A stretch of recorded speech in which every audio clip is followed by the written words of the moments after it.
when I first learned that leaving is necessary. I was in the backyard, hiding with my mother behind a palm tree. We didn't go back into our old blue house until my father's fist had slammed the front door shut, until we heard the front gate lock. Once inside, my mother stuffed her tears and some of our clothes into her purse and my Disney princess backpack, whispered, "We're going to Uncle's house for a little while." A little while turned into days, and months later, while watching an episode of the Rugrats, I realized that we never see Chucky's mother in the show because she is dead. And since I hadn't seen him in a long time, I thought my father had died too, so I cried and cried until my mother came into the room, turned off the TV, and said, "No, he isn't dead. Sometimes," she said, "you just have to leave the ones you love most." In elementary school, I learned that leaving is mandatory. End of 5th grade meant growing up and getting out. And the local middle school's reputation meant that some of my friends had to move away to be somewhere better.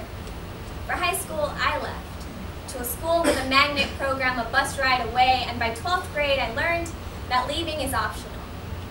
To stay in the comfort of home and go to college in Los Angeles, or to leave home and go east towards the snow on my own, to leave or to stay.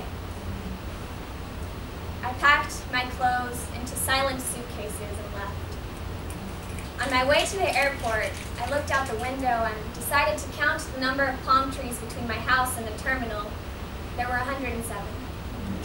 I hugged my mother goodbye and remembered sometimes you just have to leave the ones you love most. In college, I've learned that leaving is a privilege. This past summer, I went to London, a city I've dreamed of for years.